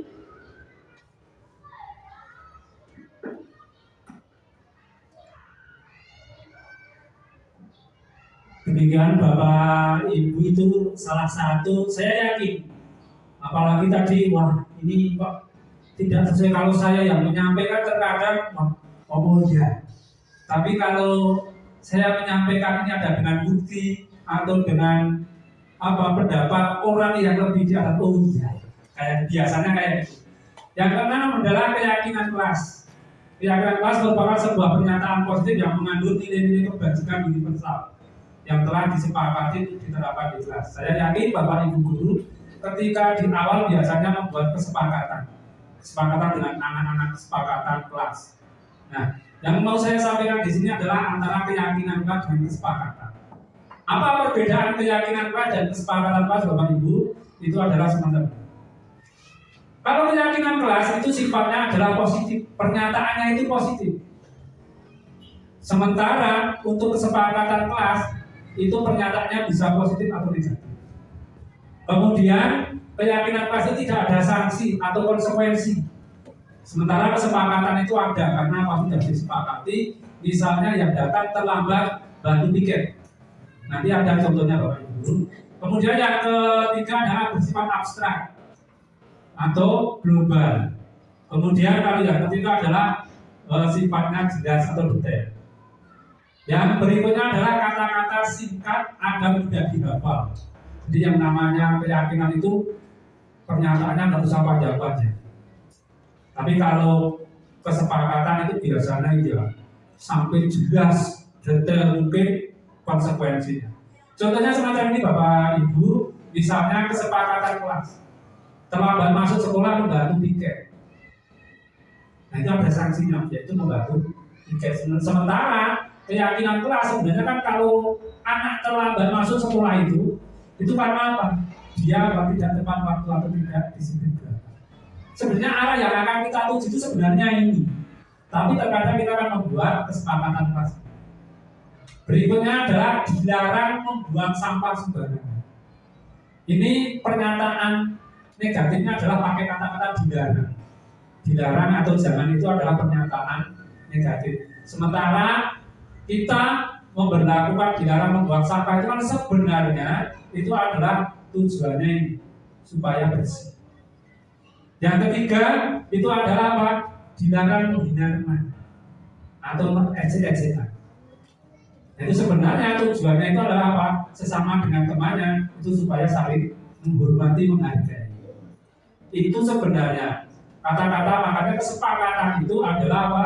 Adalah ya sama-sama dibuat kesepakatan, tapi beda pernyataannya, arahnya sama, yaitu pengen ketiganya. Terakhir yaitu segitiga restitusi. Segitiga restitusi adalah proses menciptakan kondisi bagi murid untuk memperbaiki kesalahannya sehingga karakter mereka lebih kuat ketika kembali pada kelompoknya. Nah ini harapannya adalah adanya restitusi itu, anak berbuat salah kemudian nanti memperbaiki dengan kesadarannya. Dan inilah segitiga restitusi. Ada 3 tahapan Bapak Ibu. Yang pertama adalah kestabilan. Tadi saya menyampaikan kalau anak melakukan kesalahan itu jangan langsung kita waktu itu juga atau saat itu juga langsung gitu. Karena anak belum stabil, apalagi kalau ketika berantem. Anak berantem kita menasihati, ya hanya masuk sini keluar sini. Tapi kalau kita sudah stabilkan, kamu tadi ngapain sama Mas A atau sama Mas B, itu nanti kan sudah agak stabil, baru kita masuk. Kemudian tahapan yang kedua adalah memvalidasi kebutuhan. Kenapa kok tadi berantem dan sebagainya? Apa yang menyebabkan, alasannya apa? Tahapan yang ketiga adalah menanyakan keyakinan. Kalau kamu berantem sama temannya itu baik atau tidak. Kemudian kalau sudah kayak gini mau apa? Itu salah satu tahapan restitusi yang mudah-mudahan dan kita berharap ini nanti akan kita terapkan minimal setelah adanya diseminasi. Jadi kita awali dari setelah adanya diseminasi ini kita mengevaluasi diri Bapak Ibu. Nah, ini tadi saya sampaikan langkahnya pertama adalah menstabilkan. Contohnya adalah kalau anak berbuat salah, itu kita sampaikan semua orang pernah berbuat salah. Nggak apa-apa Mbak, nggak apa-apa Mas. Pak Aris dulu juga pernah kayak gitu. Nah, itu adalah menstabilkan. Kemudian yang kedua adalah memvalidasi, menanyakan alasan. Karena saya yakin yang namanya anak melakukan kesalahan seperti yang tadi itu pasti ada yang dituju. Tujuannya apa? Alasannya apa? Tidak mungkin anak tahu-tahu berantem misalnya kayak gitu. Tidak mungkin anak tahu-tahu melakukan kesalahan dan sebagainya. Pasti ada alasan di balik itu semua. Makanya kita tanyakan dalam rangka tahapan yaitu memvalidasi. Yang ketiga adalah setelah anak tervalidasi adalah kita menanyakan tindakan apa untuk memperbaiki kesalahan itu, Bapak Ibu. Kalau sudah tahu, kemudian memperbaikinya pakai cara apa? Begitu Bapak Ibu. Di akhir diseminasi ini, sebelum saya akhiri, barangkali ada dari Bapak Ibu yang mau menyampaikan pendapat boleh. Sepakat atau tidak boleh, atau justru usul atau tanya, silahkan. Waktu dan tempat kami persilakan kepada Bapak Ibu dulu. Monggo kalau ada yang mau disampaikan. Oh ya, terima kasih Bu Nia. Baik, terima kasih untuk waktunya. Saya ingin bertanya kepada Pak Aris, bagaimana pendapat Pak Aris tentang pelaksanaan budaya positif di sekolah kita, khususnya di SD Negeri 2 Leses? Terima kasih Pak Aris. Ya, terima kasih Bu Nia. Ya, seperti yang kita ketahui, saya yakin, makanya tadi di awal tadi saya menyampaikan, sebenarnya kita itu sudah sering melakukan. Hanya terkadang kita itu tidak tahu bahwa kita itu sudah masuk di budaya positif. Di budaya positif apa yang sudah kita lakukan. Bahkan saat ini saja, saat ini kita melakukan diseminasinya adalah dalam rangka kita itu sebenarnya sudah melakukan budaya positif. Jadi saya yakin anak-anak kita di sini itu juga sudah kita terapkan. Nah, mungkin pendapat saya dari pertanyaan dunia ini adalah akan kita lanjutkan dan kita tingkatkan lagi budaya positif yang sudah ada di SD kita ini. Itu Bu Nia, jawaban dari saya. Mungkin ada pertanyaan yang lain? Ya. Nah, monggo Pak. Ya. Terima kasih. Ini yang kaitannya atau tindak lanjut dari yang disampaikan Bu Nia. Tadi Pak Aris sudah banyak sekali paparan yang disampaikan kepada kita semuanya. Tapi pada intinya itu ada beberapa yang perlu kita tindak lanjuti. Yang kaitannya dengan X dan in. Ini memang menjadi PR kita semuanya. Jadi jangan sampai nanti X-nya ini juga terlalu banyak, bahkan tidak imbang dengan in-nya. Saya percaya Bapak Ibu yang sekarang ada di sini, ini semuanya bisa memahami dan bisa menerima untuk kalimat X dan in-nya. Nah, untuk itu monggo kita tindak lanjuti. Kemudian yang kaitannya dengan pertanyaan dunia tadi juga sudah dijawab. Lah saya ini untuk cuman mengharapkan monggo nanti dari lapisan bawah sampai yang atas Ini mohon kerjasamanya apa yang dipaparkan oleh beliau Pak Aris, mohon untuk ditindaklanjuti. Nah, pertanyaan saya, ini sanggupkah apa yang tadi disampaikan sama Pak Aris, yang memang benar-benar beban kita juga berat karena kita akan merubah banyak sekali yang harus kita rubah Pak Aris. Nah, ini mampukah kita, bisakah kita untuk nanti teman-teman khususnya di SD Negeri 2 Leses, mohon nanti Pak Aris juga menjadi penggerak, penyemangat, pendamping dari rekan-rekan. Yang pada intinya, sekiranya mampukah kita untuk melaksanakan ini untuk SD Negeri 2 Leses. Ngaten Pak Aris, terima kasih. Ini juga harapan dan sebagai pertanggungjawaban penjenengan nanti saat ini kita paparkan. Ngaten, matur nuwun. Terima kasih Pak Yatno selaku Kepala Sekolah SD Negeri 2 Leses. Jadi apa yang disampaikan oleh Pak Yatno tadi itu sebenarnya memberikan tantangan kepada kita semua. Tantangan kepada semua guru di sini. Makanya tadi saya menyampaikan Bapak Kepala Sekolah, harapan saya dan keyakinan saya, diseminasi saat ini itu bukan hanya sekedar untuk memenuhi tugas saya, tapi harapannya adalah dari kegiatan ini menjadi roll of law kita, menjadi dasar kita, titik awal kita untuk melangkah ke yang lebih baik lagi. Harapan saya itu Bapak Kepala Sekolah, jadi minimal kalau kita semua guru sudah disampaikan kayak gini, itu mudah-mudahan paling tidak itu sudah agak masuk di hati kita. Minimal kan pemahaman kita sudah sama Bapak. Nah, itu menjadi PR. Mudah-mudahan ini paling tidak kalau sudah menyampaikan, nanti Pak Yatno tinggal menyampaikan aja.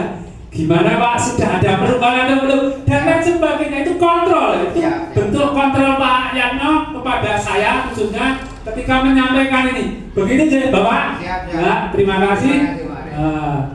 Itu saja yang bisa saya sampaikan. Ya. Oh, oke, monggo Bu. Oke, oh ya, monggo.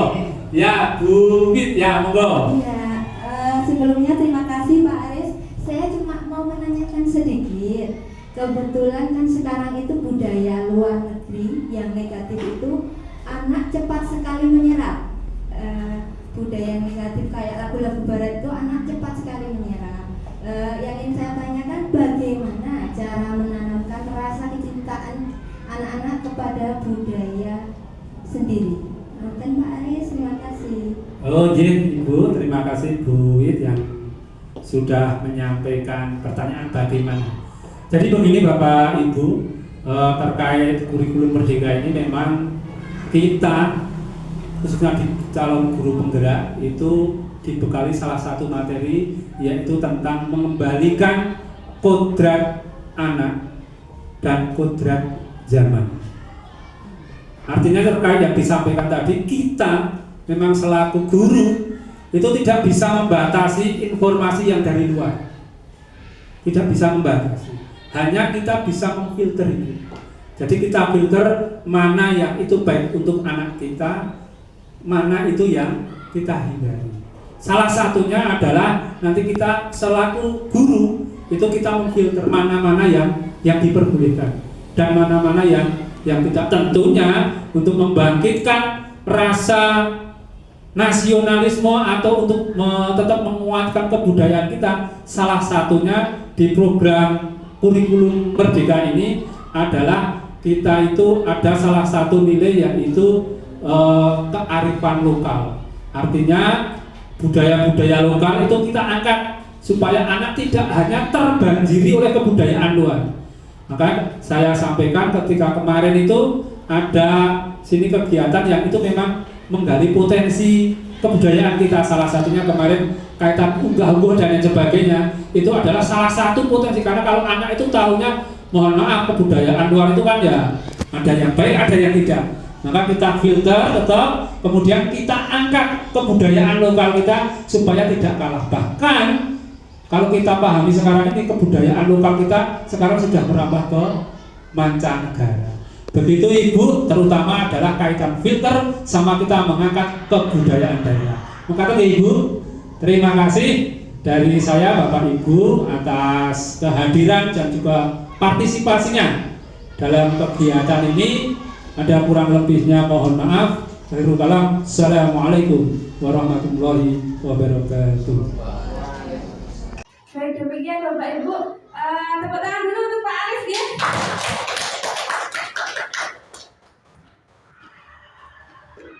Nah, materi yang sudah dipaparkan Pak Arif tadi sangat luar biasa sekali. Semoga untuk kedepannya materi dari diseminasi budaya positif ini sangat bermanfaat dan bisa kita terapkan di sekolah kita ini. Bapak Ibu yang saya hormati, sampailah pada acara puncak kita yakni penutup. Namun sebelum saya tutup kegiatan pada siang hari ini, kita belajar sekali lagi deh. Masih ingat ya tadi ya? Ulangi lagi Bu. Oh iya. Guru menggerak. Menggerakkan. Tergerak, bergerak, menggerakkan. Ngerti nggih? Siap. Ya, tergerak dulu Bu. Tergerak hatinya, baru mau bergerak, baru menggerakkan. Nah, dibuka hatinya dulu, baru bergerak, baru menggerakkan. Baik. Saya ulangi nggih Bapak Ibu. Guru menggerak. Tergerak, bergerak, menggerakkan. Baik, demikian Bapak Ibu dari saya. Terima kasih atas kehadirannya. Semoga bermanfaat kegiatan pada kesempatan kali ini. Saya akhiri wabillahi taufiq wal hidayah. Wassalamualaikum warahmatullahi wabarakatuh. Guru bergerak. Tergerak, bergerak, menggerakkan.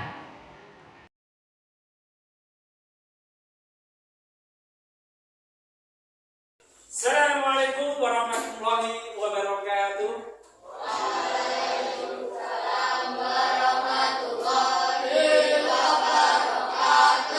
Assalamualaikum warahmatullahi wabarakatuh.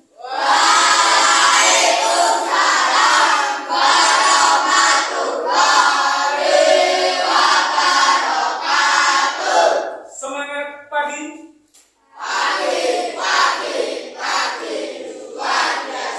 Ya, terima kasih untuk semuanya. Jangan dulu.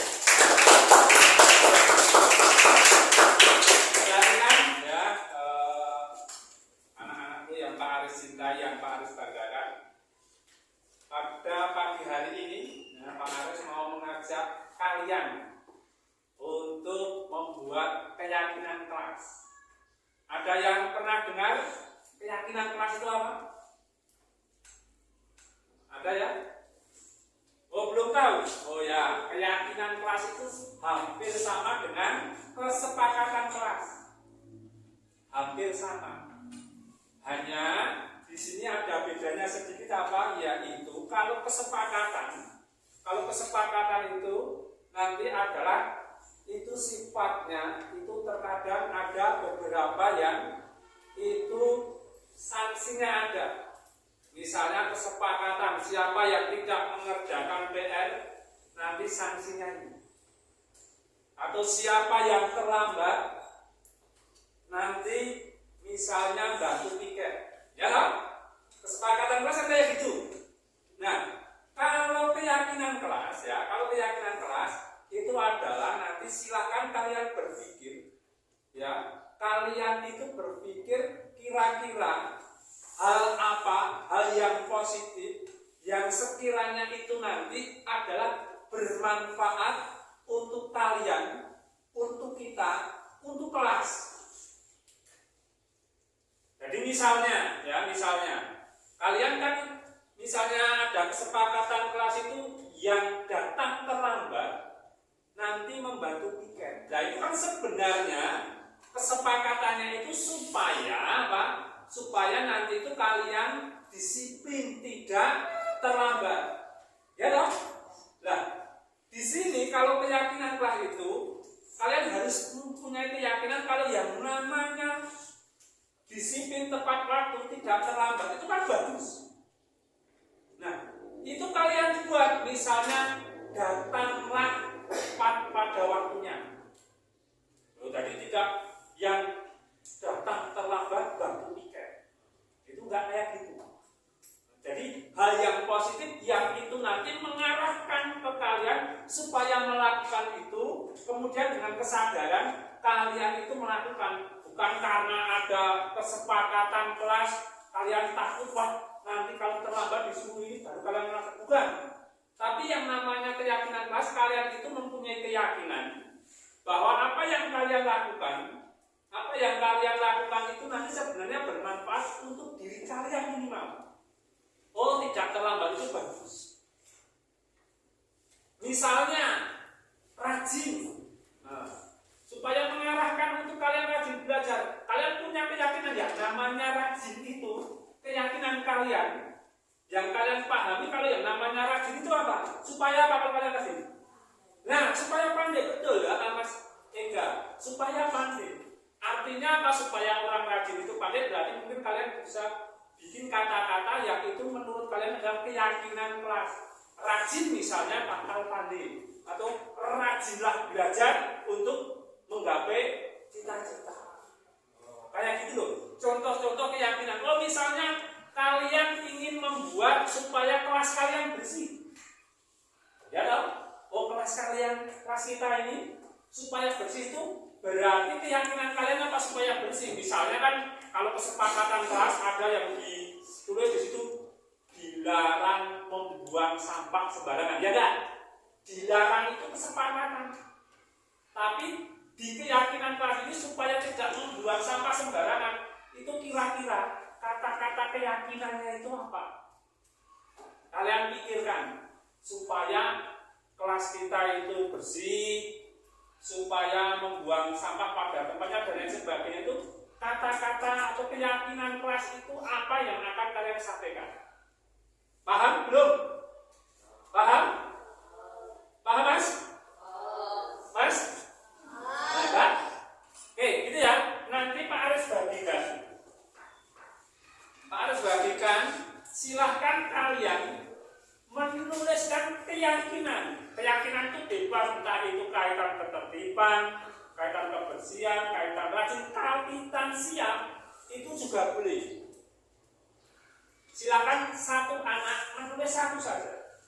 Nanti setelah kalian tulis ya, nanti Pak Aris kan ada di antara kalian mungkin yang nanti itu keyakinan kelasnya itu sama. Oh, ini arahnya terkait disiplin. Oh, ini kaitan rajin. Oh, ini kaitan perilaku misalnya kayak gitu. Boleh terkait ucapan supaya kita itu kalau bicara yang baik-baik apa dari situ. Gitu ya, paham ya ini ya? Ya, Pak Aris bagikan, silakan nanti kalian tulis ya, coba ini.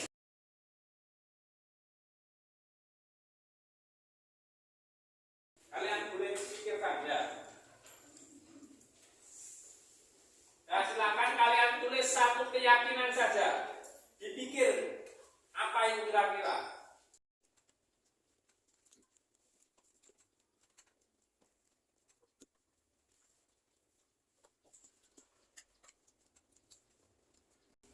Ya, sudah belum?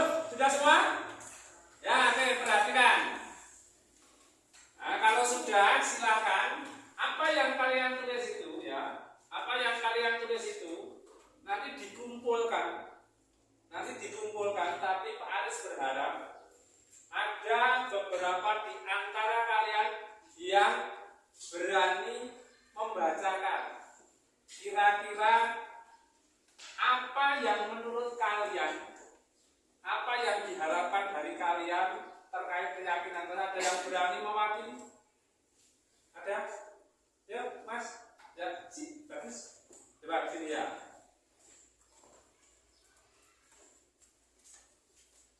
Coba dibacakan. Menggunakan seragam sesuai jadwal agar menjadi orang yang disiplin. Oke, sip. Ya, boleh tepuk tangan dulu ya. Ya, satu lagi yang putri. Yang putri, satu lagi. Yuk, berani? Ya, Mbak, yuk. Boleh ya.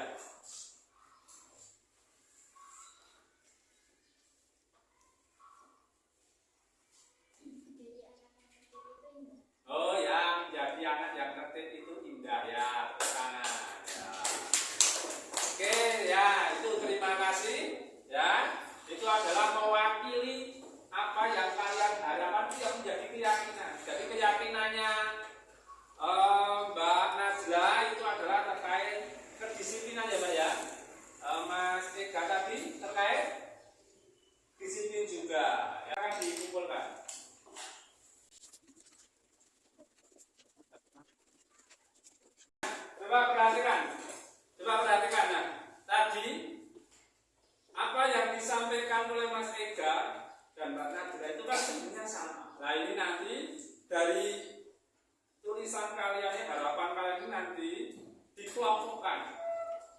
Oh ternyata misalnya tadi Mas Ega dan Mbak Nadira tentang disiplin. Nah ini ada yang bagus, damai itu indah, kebersihan itu indah. Demikian dari Pak Aris, kurang lebihnya mohon maaf. Assalamualaikum warahmatullahi wabarakatuh.